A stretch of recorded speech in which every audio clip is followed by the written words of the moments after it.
Welcome, everybody. We are happy to have you join us today for a knowledge sharing lunch break with me and several friends. So I am Maria Bothwell, CEO of Toffler Associates. Toffler Associates, for those of you that don't know us, we are a futures-focused strategic advisory firm serving clients in both the government and the commercial sector. We are talking today about futures and foresight analysis as it's applied to strategic planning. And we thought this was a topic of particular interest right now for several reasons. One, it is July. July is often the month that many corporations kick off their strategic planning and capital planning efforts. And the timing of it and looking at new ways to think about your strategy and how you're doing your strategic planning, we thought would be a timely discussion. We know from our experience working with several government clients over the last 25 years that many government organizations do have a longer term view. And so they actually invest a bit more in futures and foresight planning. So a great opportunity to learn from government clients on these best practices and how to apply it in a corporate setting. But probably one of the biggest reasons is, as many of us have felt, or all of us have felt the last several years, there's an accelerating pace of uncertainty. And this is something that our founder, Alvin Toffler, spoke about in his book, Future Shock, back in 1970. As change came at us at a crazy pace, it's continued to accelerate, and oftentimes we do feel overwhelmed. So this isn't changing. And it weighs in the importance of getting some greater understanding of what are those drivers of future change and how might the ripple effects of changes in other industries or other places in the world impact your organization in the coming years. So we'll often look for those in non-obvious places. In a recent Inc. magazine article, there was a statement that the percent of companies losing their top ranking continue to accelerate, and 50% of companies on the S&P are predicted to drop off by 2030. That's pretty phenomenal. It causes me to think about the question, how can foresight or futures analysis be used as a new approach to help companies navigate this highly uncertain world? And that's what we will talk about today with our panelists. So let me take a moment and introduce the folks that have joined me today. I will start with Eric Popiel. Eric is currently working at the U.S. Office of Personnel Management as a strategic foresight analyst and co-manager of OPM Strategic Workforce Foresight Team. He's responsible for the long-term futures program that informs federal workforce policies for OPM, and he assists 24 CFO ACT agencies in strategic human capital management. In addition, he serves as a co-chair for the Federal Foresight Community of Interest. Prior to OPM, he flew Coast Guard missions and instructed pilots in both the HU-25 Falcon jet and the HC-144 Ocean Sentry. He earned his bachelor's degree in civil engineering from the U.S. Coast Guard Academy, as well as a master's degree from the U.S. Navy War College, and attended University of Houston to earn his Foresight Certificate program. And just in time, David Turner has joined us. So perfect timing. David is currently serving as senior advisor in the National Ocean and Atmospheric Administration's Office of Ocean Exploration and Research, where he leads all aspects of strategic planning and organization performance. He served in a similar role for NOAA's National Centers for Environmental Prediction, and led the planning and performance work for the agency's enterprise-wide R&D line office. Prior to joining NOAA, David served 12 years with the Department of Homeland Security. He earned his undergraduate degree at University of Kentucky and attended the Navy War College for graduate program. And finally, my colleague, Hans Davies. Hans is a director at Toffler Associate, where he has been a foresight and future strategist for probably the last 15 years. He serves clients in the Department of Homeland Security, Department of Defense, as well as commercial sector. Some of his recent commercial sector clients include a global telecommunications and entertainment company and a national sports league. He earned his undergraduate degree from Williams College and his master's from Johns Hopkins University. And Hans's superpower, I did not tell you David and Eric's superpower because I don't know them as well as I know Hans. But Hans's superpower, in addition to his beautiful locks, is that he's great at connecting dots that may seem unrelated at first. And he also makes people think through his questions and smile with his banter. Yeah. So with that, let's kick off this. And Eric, I will shoot you the first question. How do you define futures in foresight? And how does this compare, in your mind, to traditional strategic planning? Sure. So first of all, thanks to Toffler and Maria and her whole staff for putting this on and inviting me to come and speak with you and dialogue for a few minutes here on a Wednesday. So to your question, Maria, I like to think of things in a continuum, and I'll give you an example from my life, and then I'll move it over into foresight. So as Maria mentioned, prior to becoming involved in strategic planning and foresight with the federal government, I was a pilot. And my strategic planning window was about 3 hours or 6 hours, depending on when the gas ran out of the airplane, right? So I just thought about as far as I needed to find a runway to land, refuel the plane, and off with the mission. So very mission focused, very short-term focused. I was accomplishing something. We were doing all sorts of awesome missions, but we had that finite level where it's like, hey, listen, I'm running low on fuel, it's time to land.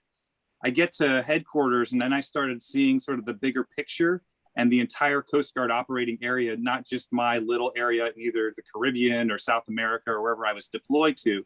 And so it expanded that horizon. So if you look at that continuum from pilot all the way over to foresight practitioner, it goes from about 3 hours to about 20 years, which is the way the Coast Guard did their strategic planning. So we did their foresight. So kind of a long continuum. In DC, I look at the same thing on a continuum, right? So you've got the 24-hour news cycle that just is like constant. Then you've got the budget cycle and the CRs, which is like on a yearly or a monthly basis. You move into election cycles, which are 2 to 4 years. And then you move into strategic planning, which is your typical 5 years, right? Beyond that is where I think you get into foresight. And the reason I think you get into foresight beyond all of those things is those are very short term, even some of that strategic planning. And again, my own opinion here is to me, strategic planning has turned into a bit of a compliance exercise in DC. And so what you want to do with foresight is get beyond that 5-year time horizon, I would say 10 to 20 years, and start reframing your perspective and looking at things a little bit differently because you have the latitude to play in that arena. And what foresight does is it allows you to do that. It allows you to think vision, to be a visionary. It also allows you to come up with look at some challenges, look at some opportunities that you may not have identified in those more short-term aspects of it, and then really bring that knowledge to the strategic planning team and help inform that. So foresight to me is I'm not in the business of getting rid of GIPRA, which is the Government Results and Performance Act, right? I'm not in the business of that. What we're in the business of is helping to reframe people's perspective and then inform that so they can make better strategic plans in those shorter time horizons. And by doing that, in a process that is continual, right? It's not a one and done thing. You're going to make agencies more anticipatory. You're going to make them think longer term. And ultimately, and I'll get into this probably a little bit later, is if you do this long enough, you're going to wind up changing the culture and changing the mindset of the entire organization and getting people to think not in that 3 hour to 24 hour to 1 year cycles, but in that longer 10 to 20 years and say, how can I really make my organization not just survive what's coming, but thrive in that environment. That's awesome, Eric. And actually, you know, it's interesting. You had mentioned the government strategic planning cycle is 5 years. What I found with my commercial clients, you know, typically it's 1 to 3 years. Some might have longer, some, you know, that typically have longer planning cycles anyway, because of capital planning, like a utility, that might be a 10-year out, but frequently it's in the 1 to 3 year time frame. And there is not a tolerance for looking beyond that, because their sense is everything's changing so quickly. We're going to miss those opportunities. But if I heard you right, and certainly one of the ways I think about it is, it's not about missing the opportunities. It's actually about seeing the opportunities further out. Yes. And then crafting that ability to reach this, whether it's identifying a business risk or maybe a new revenue stream or some other growth opportunity. Yeah, I agree, Maria. Again, to me, it's that augmentation and assistance of those traditional planning cycles. So when you look at what the government mandated that the 24 CFO Act agencies do, they said, well, here's how you're going to do it. So they do it that way. And the goal is help them think differently about it. So it's not just that compliance exercise that you can come in and say, hey, listen, no, there's some other things that you can put into your plan, or at least inform it. And I think, but the most important part of that is it's continuous. You have to continually be scanning and looking to the future. It's so too often, sometimes it's a government program. So boom, we came with a solution and off it goes and it never ends. This has to be cyclical, and it has to be adaptive and change as you're moving into the future, because you're correct, Maria, things are changing very, very rapidly at almost an exponential level. Great, thank you, Eric. David, I was going to turn it over to you. Just how does that definition, you know, resonate with you? Are there things that you would add to it, or based on your experience? Yeah. Well, first off, thank you for having me here today and to talk about this. Normally, I have to like either bribe people or order them to sit still long enough for me to talk about these ideas. So my 4-year-old is completely over talking about, you know, performance management cascades. So I think I couldn't agree more strongly with everything Eric said. I think that for me, the framing is a little bit different in that I tend to think mostly about decisions, specifically executive decision making, and like, you know, and even the whole reason why we have these plans in the first place, and they're aimed at some leadership structure making some choices and decisions at whatever level you're at, right? Whether it's a small team of 3 or 4 folks who you're coming up with a work plan, or if it's, you know, the NOAA administrators got, what do we got, 30,000 people under them or something like that. I'm making some choices about direction, about intention, about things that I want to get. And so what strikes me about, you know, Foresight is, because I think, you know, when we were first trying to introduce this at NOAA, I think a lot of folks thought of them as models or as prediction models. We do a lot with weather service and weather prediction. I think that was the closest analogy. And, you know, trying to break them from that, like there's some things that are similar, but really what you're trying to do is you're trying to order information in a way that informs a decision-making process of some sort. We might be thinking about something 10 years out. You know, much like with the utilities that you were mentioning earlier, we're thinking about, say, climate change, or we're thinking about our ability to predict the effects of climate change in some distance. That environment, you know, what choices we make today will have profound impacts on what our operating environment is then. So how in the world can I put those things together in ways that make sense, that feed to the sort of the indicators that an executive is going to respond to, right? Staff, facilities, operations, resources, products, whatever. What do those things look like in these different types of possible operating environments? And then and the thing that sort of I encouraged was like, what's consistent across all of those, right? If you've got 4 radically different possible outcomes, our friend Nina will talk about sharks with laser beams versus, you know, cupcakes and ponies. Like, something is the same across all of those. What are those things? Because that might be a thing we should pay attention to and focus on, right? And so that's been very useful in that way of framing, of like, just let your imagination go, and absent whatever the constraints are of this day, what kind of choices would you make in this kind of environment? And what would be the things that would feed those choices? What data would you look at? What indicators would be responsive to? And give yourself some power there.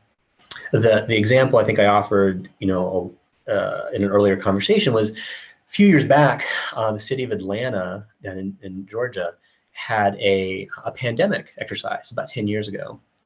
And so an exercise, for folks who haven't done it, it's you pretend, like it's a big game of pretend. Something's going to happen, and what do you do if this happens? And what do you do if this happens? And how do you kind of you run out all these capabilities, and you see who does what.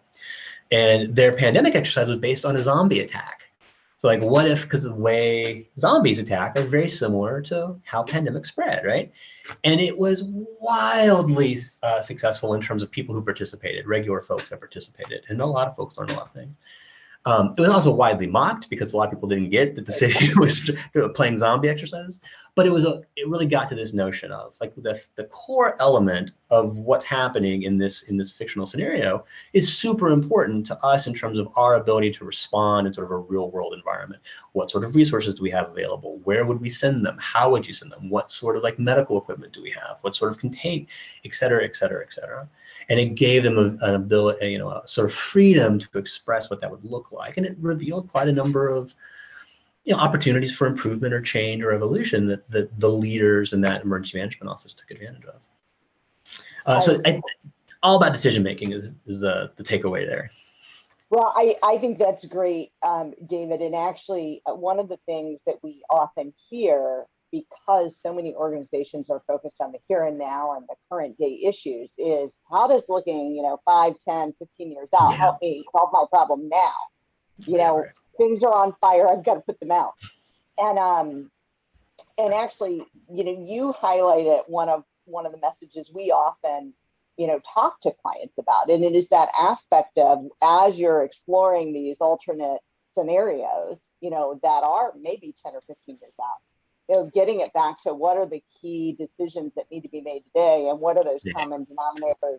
We'll often use that term, what are the no regret decisions or no regret strategies, non-negotiables, because they are common across, where you actually can feel confident then in your decision now. And making it something that might feel so lofty and imaginative, actually bringing it back into action today is so critical to making it real. Well, actually, if I can build on that for just a hot second, the one of the most important, I think, impactful things that comes out of this kind of exercise, it's also one of the, quite frankly, one of the most dull and things that people just don't really like doing. But it's thinking through, like, what are the fields of information that we care about? Like, if I want to know if I'm being successful, what's that indicator that tells me I'm being successful? It's a chore to do. I mean, it seems like it's really easy. You can think of production metrics and things like that all day long, but it's more than that. Like, what tells us if our organization is successful or not successful? And we have to really think through what those things are, because it can vary dramatically. What for a quick example is, if we're thinking about, NOAA produces the national weather forecasts. Well, what makes a weather forecast successful? There's the technical aspects of how accurately it modeled the weather pattern performance. And that's one part of it, but it's also, do people respond to it? Do they receive that forecast and make personal decisions based on that forecast, so that they remove themselves from the threat environment, and therefore lives are saved or property damage is mitigated? Those are things that are harder to measure, honestly, but they are more important to whether or not the thing is successful. And it forces you to think about that, in these like 5, 10, 15, 20-year increments. I think that's great. Hans, any, from your perspective, just working with different clients around how Futures and Foresight compares to strategic planning?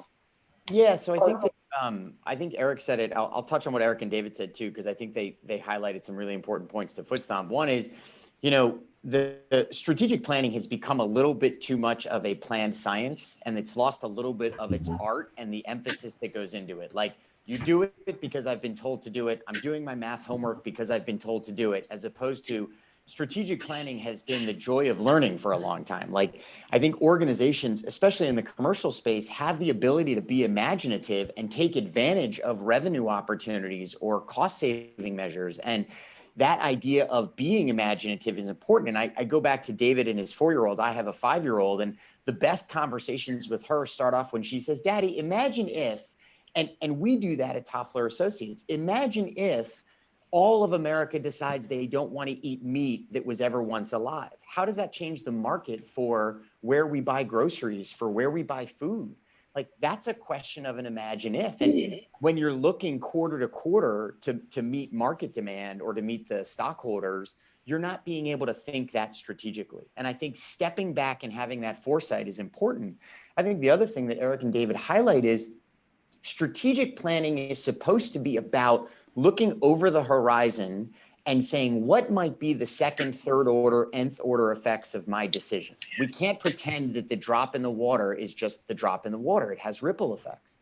I want to prepare for those, but I also want to back up and say, hey, if the market is going to change, what are the steps I should take today? Maria, to your point, I don't just want to know the second and third order effects.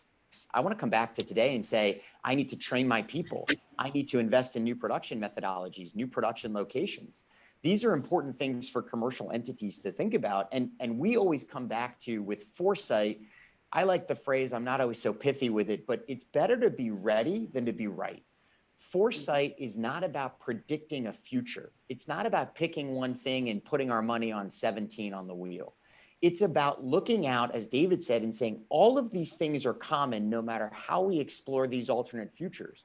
If we want to be ready for climate change, we're going to have to be prepared for rising water on the coast. We don't know exactly what we're going to do, but we can prepare strategies that make us ready for that event. And commercial organizations, they tend to look at that 1 to 3 years, but we always push them to say, hey, what's outside that? Because that risk capital, that 5% of your money, that even lower, that 1%, is worthwhile to explore. And frankly, it's something that brings teams together. It builds empathy for that future consumer. What is the consumer 20 years from now going to want? So I'm not caught unawares with my what seems to be barbaric and archaic marketing plan or workforce strategy or product implementation. Great. And Hans, and actually Hans and David, you hit on this a bit, and I think of, you know, I hear lots of clients, particularly in the commercial sector, they might use the term scenario plan, but often it is some aspect of a sensitivity analysis or, you know, option A, B, C, which might be high, medium, and low investment, or some other version of, yes, different scenarios, but they're more extrapolated scenarios or forecasted scenarios. How would you compare that type of scenario planning with that futures and foresight or alternate futures scenario planning that, you know, that we have just been talking about? Whichever one of you wants to take it. I won't call on you. Well, I mean, I can speak to, you know, an example. So much of my early part of my federal career, I was with the Federal Emergency Management Agency with FEMA, and we made quite a lot of use of scenario planning, but it was much more tangible, right? And so I think that we've talked about is like a dam can fail in like engineering wise, like one of 4 or 5 different ways, and you can have different levels of severity. So you end up with this scale, right? And depending on the water level in the dam, and depending on the geographic location and landscape features, and that means such and such amount of water is going to come out at such and such rate, such and such force, and inundate such and such areas. So those things are relatively stable. But then the thing that we would use that for wasn't necessarily for, or the thing we would support the local jurisdictions, the cities and the counties and states in doing, wasn't so much to, you know, mitigate or prevent that dam from failing. That wasn't the thing. It was, what kind of capabilities do we need? And if anyone's ever been in the military, they're probably familiar with capabilities-based planning. You think of like, I have the capability to communicate, or I have the capability to move things from point to point, or whatever it might be. There's a set of them. So what capabilities do we have to respond to these different types if I'm at a level B 2, failure versus a level C, right? That's the thing that we were looking at. Again, it's decision making. Like, what assets and resources do I have available to respond to? So we weren't trying to predict how the dam was going to fail or what that was going to look at, but we wanted those different types of events to help us peg a reaction or a response so we could have those things prepared in advance. If I need 25, if I need 25 sandbags versus 2,000 sandbags, I need to know that well in advance. And so it was the thing that fed our sort of like deliberations and to the point of, what our plans were going to be. What kind of resources did we need? What kind of skills? What kind of locations? It fed those sorts of decisions. And my experience, with Foresight's been very similar, right? Don't get so focused, on the specific details as you would call it, a world, right? It's what's your reaction to that world, and how we explore that within your decision making and within the resources your team or your unit or your office has to deploy. In classic, strategic planning language, we talk about a logic model, right? And we go through and we list a million inputs. It's the same kind of idea. It's just a different way of thinking about it and approaching it, and sort of collaborating to get to that end. That's great. Yeah, Marie, if I could touch on that a little bit. So when I managed the Evergreen program, which is the Coast Guard Strategic Foresight Initiative, they focused on sort of building out these plausible operating environments in the future for the Coast Guard. And what was interesting is we knew, again, back to David's point, we knew the capabilities we had today. We built out these worlds. And to me, that was some of the most fun things that we were able to do, because you could imagine if this happened. And then, really what you wanted people to do was, all right, so how does the Coast Guard thrive in this new environment? And what it would help, so you answer that question. So what does this all mean, right? Doing foresight and building scenarios is awesome. You can put some stories together, you can build a world, you can put a vignette, you can do all sorts of multimedia, but it doesn't do your organization any good unless you throw your organization into that world and say, so what does this all mean? And then give people the freedom to really sort of, push the envelope. And say, no, this is what it means for our organization. Give them the freedom and the liberty to do that without some of the constraints of that sort of typical strategic planning model. And what that allows you to do is say, listen, there's a bit of a gap analysis that gets done. Like, we need to be in this area. For the Coast Guard, is a lot about domains, right? So we need to be in the Arctic, but we have no icebreakers. Well, guess what? We should have taken that into account about 15 years ago. Because guess what? We need to be in the Arctic and we have no icebreakers. And so if you look at scenario planning and just designing worlds and then asking those questions, what's really cool about it, and David talked about measures of success, right? You know what the measure of success is for the Coast Guard, or failure for that matter, is I've got scenarios going back 25 years. And I look at them and I go, if 25 years ago, if we had thought about what we needed and started the decision making back then, we'd be in a much better position than we are now. And I go back to that icebreaking example, right? We should have started building and getting funds for icebreakers decades ago. And now we're robbing from the DoD to build an icebreaker. And so it's useful. The stuff is useful. And if you do it long enough, there's a track record that you can go back on and go, we really should have done some of this stuff. Right. Well, and if I can add real quick, because I couldn't agree more strongly. I think the challenge that we often have, though, is that because when we're looking at these sort of long-term event horizons, like, our leadership changes relatively frequently. And so the idea, and this is to your point earlier, Maria, like, if I'm making a decision that's not going to pay off for 20 years, what's my incentive for doing that? And you've really got to make those deep institutional arguments that show, like, these dependencies. You got to, like, really drive that, which again goes back to those sort of the data things we were talking about earlier. What are the fields that really matter most, and how do you show those things they're integral to the organization being successful and moving forward? Right. That's great. Hans. Hey, just real quick, I wanted to jump in. One of the things, again, that Eric and David are highlighting is putting yourself in the future. You learn things and you can make assumptions and you can deal with what you need to invest in, et cetera. And I think from a commercial perspective, I'll give you a couple examples. A few years ago, we were working with an organization that was trying to figure out, they were in the engineering field, civil engineering, how are drones going to change the way we operate in our business? right? And it was, yeah, there's a drone or two, but they said, I want a scenario where not only I'm the blue force, to use the military term, we're doing a war game. I'm the blue force, and we want to know how to use drones. What kind of drones should we be investing in? What technology is relevant to us, and how do I change my workforce to prepare for it? Great. But what we did was to say, now let's pretend, I'll pick any boogeyman, Google, Amazon, Uber, Apple enters your market.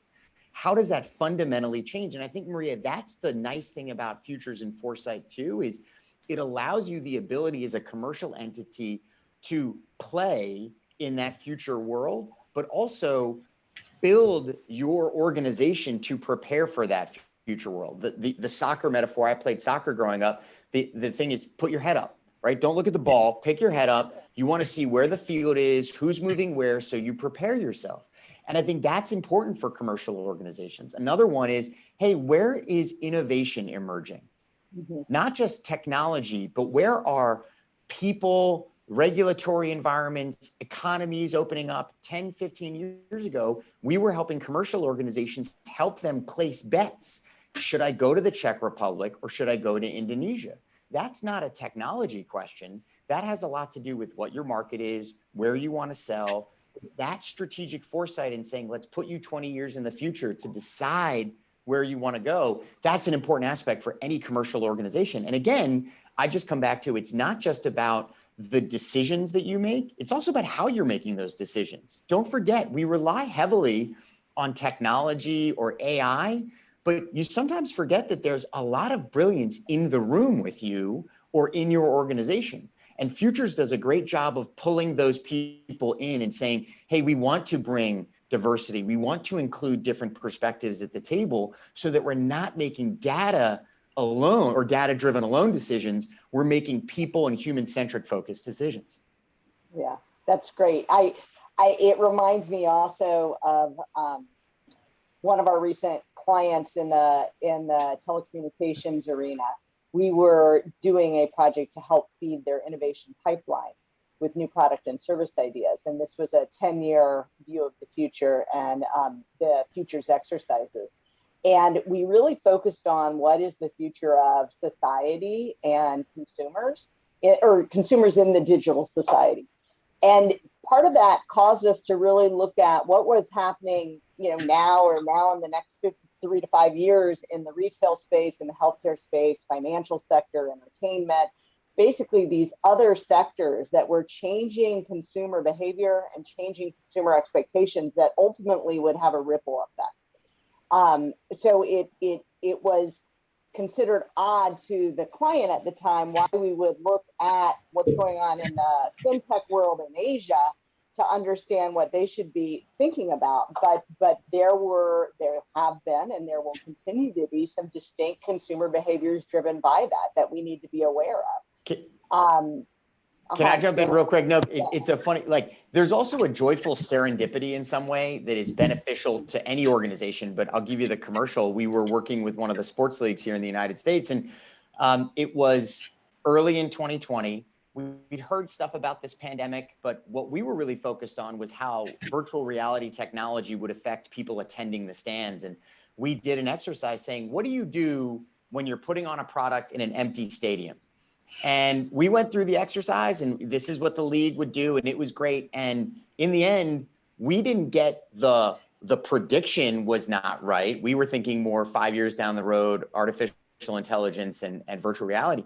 But there was a huge benefit. They said we were more prepared.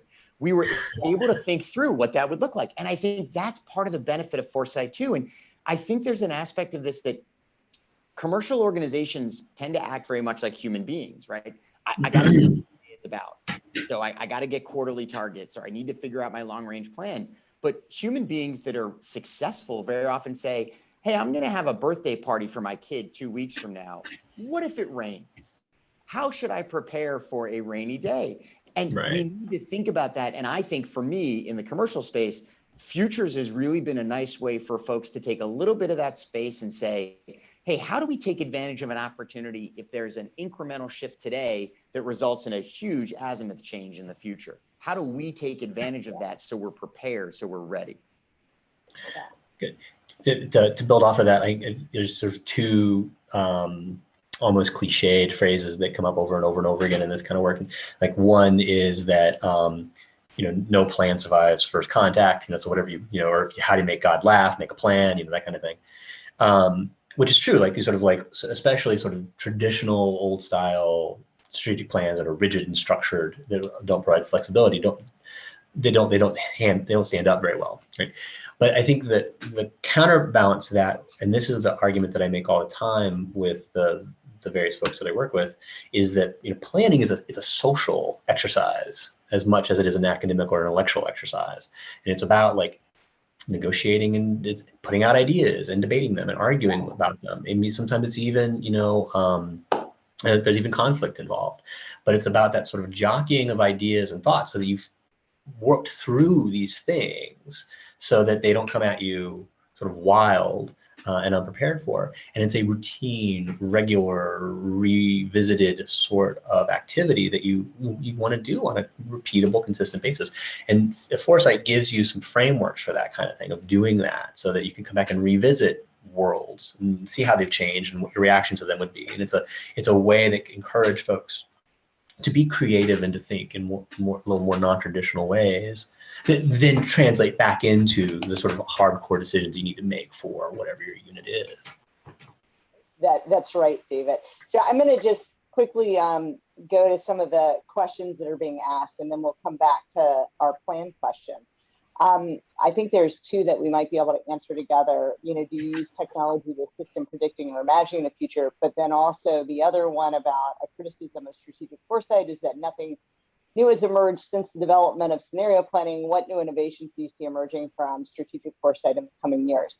And I think these two might have some intersection points. You guys might have other ideas, so I welcome your help answering these questions. But one thing, as far as innovations that have already occurred in the strategic foresight arena, we continue to have the ability to probe and analyze data in different ways, and the fact that you can visualize data in different ways is new related to foresight. I also believe the use of virtual reality as a way of immersing yourselves or the team or the leadership team in what these worlds might be, it creates a different type of conversation. We use a lot of video and other creative graphic techniques to immerse the executives or leaders that are in these discussions into the world and really create a vibrant debate. We also use analog games. And we'll continue to do that, where it's a board game. Now, we haven't in the last 18 months because of the pandemic, and that would be bad to play a board game with a virus. But we look forward to actually using that very, tactic method again with clients, because they respond so well in the debate. And all of this is about creating a healthy debate and discussion. Actually, I welcome, David, Eric, Hans, any other thoughts just around new technologies applied in futures and foresight analysis? So, Maria, if I could just touch on it, I think you covered the ones that are up and coming in the discipline. Yeah. The way I framed that is that, yes, scenarios are limited, but the mind is limitless, right? So the goal behind the scenario is not to build that perfect world. It's to build a plausible alternative future. But really the goal is to get people to think and pull out all of those different ideas. It's just a mechanism, right? And I think what you described in terms of data analysis or virtual reality or some of these games that people play, it may seem sort of old fashioned to some extent, but what we're doing is we're keeping up and we're trying to give people more of a tactile or more of a different experience with the scenario to pull out to break down those mental models and to really pull out the ideas from people's brains. So the criticism is fair in terms of scenarios, and maybe 20 years down the road or 10 years, Hans will invent some awesome thing and we'll all come here and he'll have and we'll talk about it. But the goal is to open up your mind and to expand your mind not necessarily to come up with some latest whiz bang scenario planning machine or something. So that's the way I look at it. And anything you can use to get people more involved and get the diversity of thought and opinion in there, to me, is a win when it comes to scenario planning and foresight. I think that was great. And Eric, I think you have the quote of the day: scenarios may be limited, but the mind is limitless. I love it. The other question, to what extent do you incorporate competitor actions into your scenarios? That is frequently part of the discussion. However, I would say most organizations do pretty heavy competitive analysis already. So to me, it's an input to the discussion. We intentionally look well beyond that, and we look at what we call our spheres, but we look at what's going on geopolitically, what's going on with technology or information and data, what's happening from a psychological perspective, from a sociological perspective, and then a bio or environmental perspective, which really broadens the lens to get beyond a single industry, but well beyond into what are going to be the drivers at the macro level, and then more specifically related to the particular sector that we're talking about. So the competitive analysis that most organizations do already is a great input to that. But it's not necessarily the focus of it, if that makes sense. David. So I can say, you know what, NOAA, I mean, NOAA is all about sort of earth sciences, environmental sciences, and, you know, we're not necessarily thinking of it from a competitor standpoint. Like is AccuWeather or the Weather Channel competing with NOAA, you know, that kind of thing. But we do think about this a lot in terms of how the environment changes, and sort of the role that data plays. And so we see our primary mission as data collection, data assimilation, data, you know, and then data sharing. And then people use that data for a variety of purposes. But what happens now as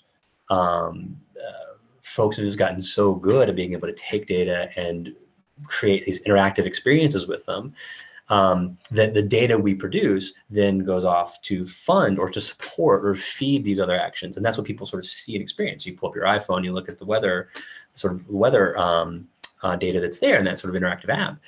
You know, that's a very different experience 5 years ago, non-existent 10 years ago, right? So that's a new way in which our, call it product, even though we're a government agency, is being used. And what is our role within that? And how do we support, how far do we support that? Are we destabilizing an industry if we just put data everywhere? Where do we go with that? We don't sell that. Do we sell that? Some people sell that.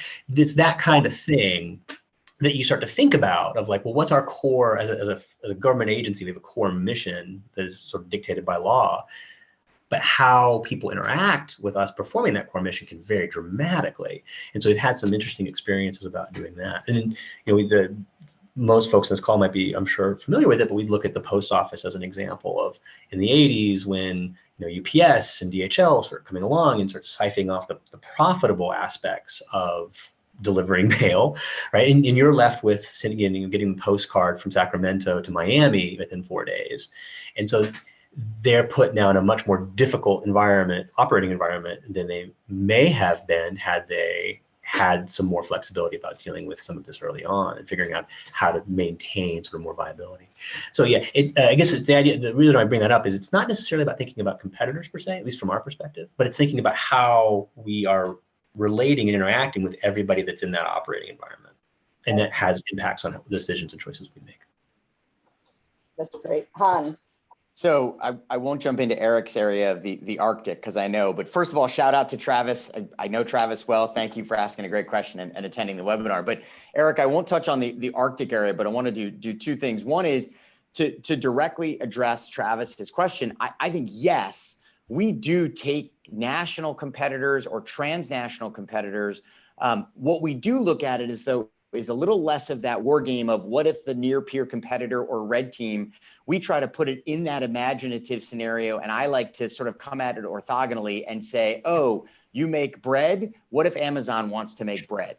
And one of our scenarios came out and one of the clients said, you know, what frightens me most is that Amazon does for fun what we do as our core business.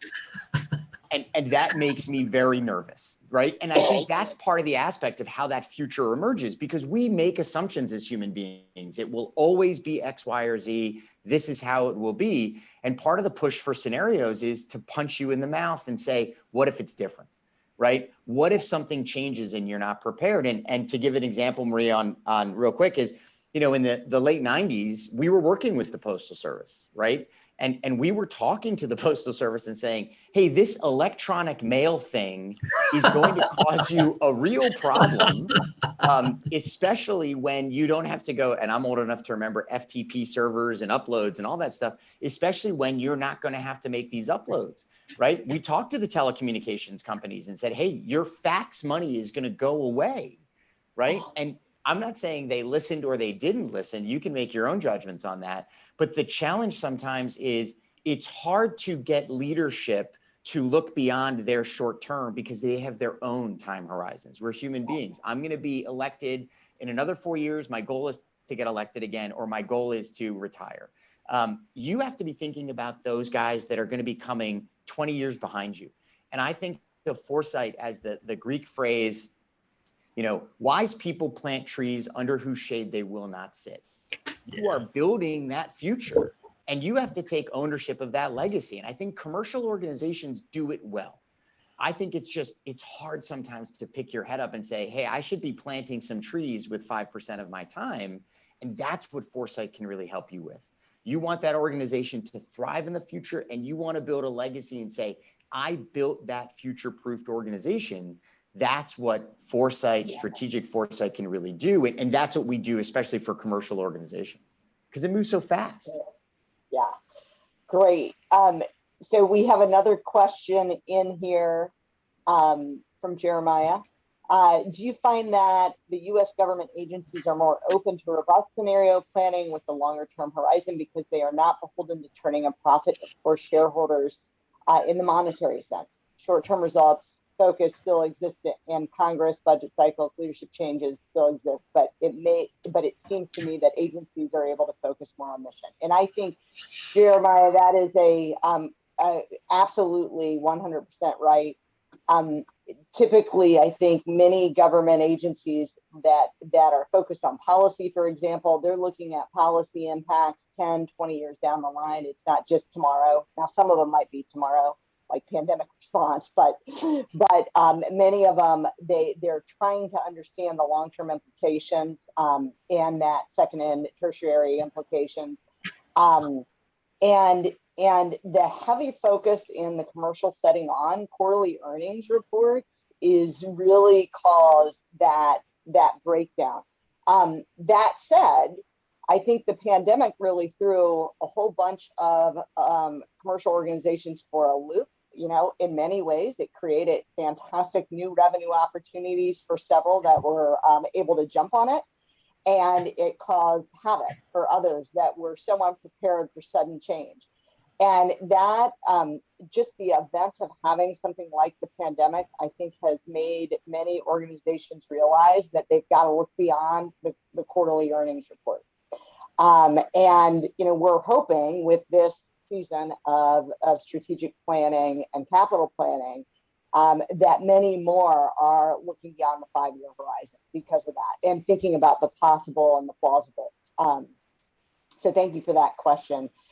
We have another one about, and this actually is a great question for y'all to answer. What are your tactics to demonstrate small wins to increase adoption of foresight in your organization? And I love that question because it actually leads me to, I was gonna hit a couple hurdles questions, and I think that is one that is around there. So in addition to what are some of the tactics to demonstrate the small wins to increase adoption, also think of the question in concert with that of what hurdles have you overcome? So, you know, they sort of are both, but David or Eric, help us answer that one. So Maria, I could start. I'll give you some examples from recent work that I've done. One of the tactics, especially in the government, is, and I don't think I've coined this term, so feel free to use it because I haven't copyrighted it, but really you got to move at the speed of government. And it actually helps to increase adoption of foresight when you allow people to continue in their day job, but also engage in foresight activities. The example I use is I worked with the CFOs from all 24 CFO Act agencies and their staffs. Here's the thing, I worked with them through the pandemic, through all of the American Rescue Plan. Trillions of dollars are literally going out the door to people. These CFOs of these agencies, especially, you know, Social Security and all these other places, are dealing with this in the here and now, and on these meetings about how do we track this? How are we going to get audited? GAO is going to be all over. All of this stuff, that's present, and they have to deal with it. Overlay that with me trying to go, hey, what's the future of your financial management workforce 10 years from now? The way that you had to do it was move sort of at their pace and give them foresight in waves, not in one huge tidal wave, right? So we all go to the beach and we all love the beach, and here come the waves and we all play in them, right? What we don't want is this tidal wave to come and sweep us off. And if you force foresight down their throat, all right, I need 6 weeks of your time, I need 8 hours a day for 6 straight weeks, you're done. Yeah. It's over. Yeah. And so what I ended up doing as a tactic is saying, all right, just give me a little bit of your time and your staff time once a week, once every 2 weeks. Do your job 95% of the time or 99% of the time. I just need your brain for an hour or two a week to give me some ideas, and then go back to what you're doing. So part of it in government specifically, and you may find this in corporate agencies in the C-suites, like they're very busy people. Just ask for a little bit of their time. What it allows you to do is you're working behind the scenes, you're producing the outputs, the scenarios, the workshops and that sort of stuff. You're able to present that to them, and they're able to see progress and results on the project. And what it does is it helps them, you achieve a phenomenal amount of buy-in. And so by the time we got to the end of the project 18 months later, I had the CFOs on board saying, this is a great vision document. I had OMB come in and say, Executive Steering Committee, and here come the resources to help us realize that vision. But if I had done it in 6 weeks to try and get a win, I'd have failed miserably. It took me a while. And sometimes that you're like, oh, come on, it's moving too slowly. Guess what? We're building a future 10, 20 years from now. You got a little bit of time. So don't, constrain yourself too much. That's great. That's great. Yeah, just kind of building off of that, I tend to, I think of it in much the same way I think of data projects. And we start with questions first. You know, what is the thing that's in front of you that you need information about? And then we can try and structure some sort of engagement around that. So as an example, for the sort of parent office I work for, we've been for several years now trying to think about how we adjust our staffing models to a more sort of modern environment. 30, 40 years ago, the trend was to have really homogeneous scientific-based teams. So you'd have a whole team of oceanographers, or a whole team of meteorologists, or a whole team of, marine biologists or something now. And now it's much more diversified. Like it's very uncommon to find that sort of thing. But government, the speed of government, the way in which, our sort of hiring models work and our staffing models work are very slow. So how do we, if that's something we're thinking about now, like how do we make sure that we have these sort of scientifically diverse teams, because the problems we're tackling are so much different, and the way we think of sort of the project life cycle is very different now than it was decades ago. Well, that's something we can sort of dig into, and we can answer that kind of question, or we can give you, not necessarily answer that question, but we can give you information and ways for you to think about that question that bring up the sorts of pain points, or the points of interest that you can negotiate and discuss and debate and argue about, and then come up to enable you to come up with a decision.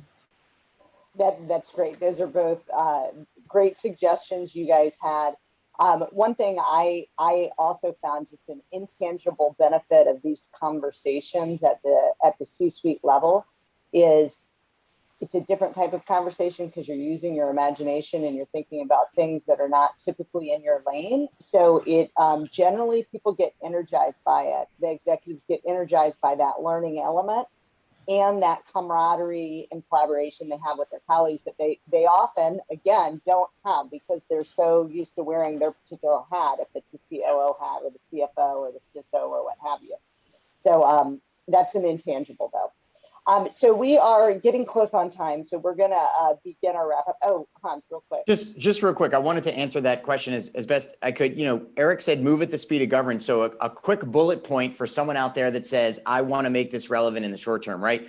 One is move at the speed of your organization. Like move the way your organization moves. Know their culture, because if you're in technology, that's different than if you're in commodities, but that doesn't mean Foresight isn't valuable. If you want to show the value of Foresight, you need to understand all the things that Foresight can do, not just the scenarios. To Maria's point, if you want to show the incremental wins, show that Foresight not only can help you plan for the future, it can also help you make better decisions today and get leadership and your organization aligned. You want to talk about the future of the workforce? C-suite can own it, but you want to bring your workforce in to play a part in those organizations. Now you're team building, you're identifying high potential candidates, you're making people feel a part of the process. The second part is know what's happening elsewhere in Foresight. Foresight is no longer about just your market. You have to know all of it because we're in too much of an interconnected world. Eric might be talking about the Arctic, but he needs to know about technology, science, what the Russians are doing, what the African nations might be doing. You don't know until you look at what everything else that's happening around you. So you bring that in. And that's value in and of itself, because people in the Foresight meeting will say, I didn't know that. Make it fun. God, man, make it fun. No one wants to go to a workout and they hate it. Find out what people enjoy. Learn more about your teams. Make it fun and show them that they're learning along the way, and help them understand the milestones as we get there. And finally, don't keep C-suite don't keep the Foresight in the strategic planning. I don't care where you sit in the C-suite, marketing, customer experience, CEO, there is something for you in that role and in that effort. So when you're doing Foresight and you want to show that value, it has to be across the board. If they think that's just a planning effort or chief marketing officer or chief technology, you've lost. So those are my sort of short-term, how you make Foresight work and get people to buy into it. Thank you. So I have a quick lightning round. So 7 words or less answers. And we'll go round robin. But what is a recent news event you've seen where a company or organization could have benefited from futures or Foresight? So headline, 5 to 7 words. Pithy. Hans. Coke, name your own bottle. David or Eric? That's a good. I'm stumped. I've got one that's happening right now. The Olympic Committee.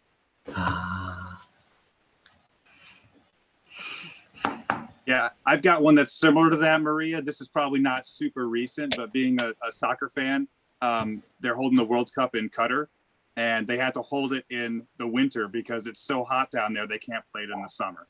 Yeah, that's great. Okay, and then sort of, again, 5 to 7 words or less, and this is the last question. What would you tell your CEO about the value of Foresight and futures? It's a way of organizing information so that you can make a decision. Great. To me, it's using diversity to manage risk. Awesome. Hans, do you want to answer that? Maria, you're my CEO, so I'd say buy Hans lunch. Maybe after this call. Okay, well, thank you all. Thanks for the folks that joined us, and Eric and David and Hans. I really appreciate your insight that you shared in stories. It definitely made it colorful and easier to understand. For those of you who have joined us, you'll see in the chat there is a link to follow the Toffler blog, Vanishing Point, as well as to our LinkedIn page if you'd like to follow us there, which we do post our blog posts and other events on that. But we look forward to talking to you again soon, and have a wonderful rest of your July.